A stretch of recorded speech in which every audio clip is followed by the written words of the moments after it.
I have just seen the critically maligned Black Adam, and I have some thoughts on it. In this review/editorial then, I will begin by addressing just that, the critical response. Then I'll go over what I liked, what I disliked, and where I think this movie leaves DC going forward. The professional critics have not been kind to Black Adam, far from it. Frequent points of complaint include that the movie seems a bit dated, i.e. something from Marvel's Phase 1, nearly 2 decades ago, that it failed to provide acceptable socio-political commentary on the invasion of Iraq and Afghanistan, and for overall being a bit silly.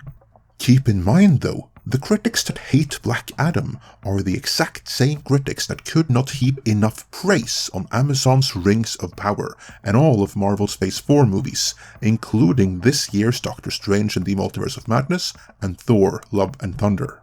Something else to keep in mind is that this is the first DC movie to come out under David Zaslaw's watch, and large swaths of the Hollywood establishment, including their friends in the entertainment media complex, hate and fear David Zaslaw. Remember, David Zaslaw came in like a wrecking ball and utterly destroyed the previous Warner administration's plans for DC on film, which were to be as woke can be. It was the previous Sarnoff regime that blocked Henry Cavill from returning to the role of Superman, and to that end, the original plan for The Flash was to wipe Henry Cavill's Superman out of existence, kill off Ben Affleck's Batman, and replace the two of them with Batgirl and Supergirl going forward, so that together with Wonder Woman, they would be the new, safer, more diverse and inclusive trinity for all future DC movies. This new direction was solidified in the cancelled Batgirl movie, and that is incidentally why David Zaslaw cancelled it in the first place. All the other upcoming DC movies could be salvaged with retooling and reshooting.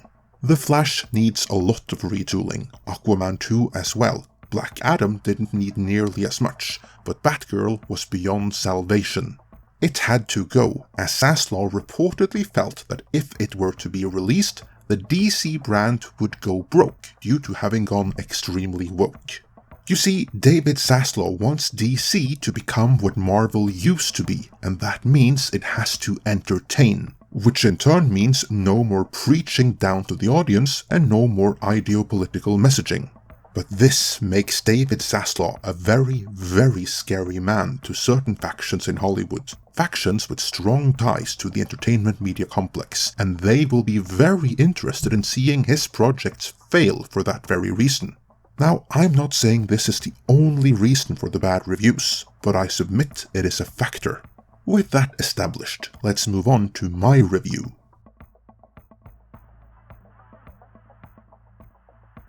Black Adam is not a great movie. It is no The Dark Knight. It asks no philosophical questions about the human experience, and it has plenty logical problems. What it is though is a very, very entertaining movie, which I had a lot of fun with. On top of that, there is no wokeness and no ideopolitical messaging. I think that may have been a part of the movie at one point, but if so, it was cut in Zaslaw's retooling. The movie is plenty diverse, but there is no wokeness to be found here. Overall, Black Adam is in my book the best superhero movie to come out this year. Granted, this has been a weak year for superhero movies, but I consider Black Adam to be superior to both Thor: Love and Thunder and Doctor Strange and the Multiverse of Madness by far.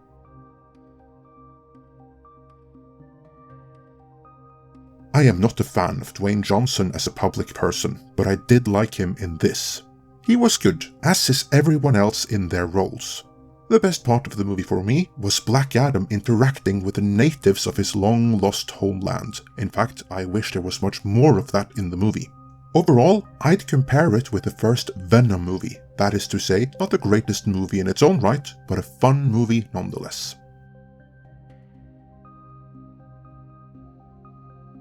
The worst part of the movie to me was actually the heroes, the Justice Society, which were just an annoying and pretty useless bunch, though I realized they had to be, in order to make Black Adam shine.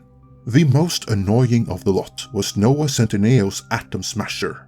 That's not a dig on him as an actor, the character just seemed like a hopeless Ant-Man meets Deadpool Deadbit. Though I am relieved that he won't be He-Man, something he was attached to at one point in time. Black Adam started out under the previous Ansarnov regime, but was retooled for release under the current David Zaslav regime, and as such, it gives a hint of what is to come. That is, no wokeness, no ideopolitical messaging, but more fun, more interconnectivity, and more Henry Cavill's Superman, something the previous regime would have none of. I have to say, after seeing this, then creatively, I'm more excited about where DC appears to be going than where Marvel is going. And as a lifelong reader of Marvel comics, and up until recently a hardcore fan of the MCU, I never thought I would say that, but here we are. The big question though is, will the audience give the movie a chance, or dismiss it based on the negative reviews from the establishment critics? That remains to be seen, and it also remains to be seen if those that do see the movie will have as much fun with it as I did, or side with the critics. What do you think will happen, and will you give the movie a chance? If you've seen it, what did you think about it? Let me know in the comments.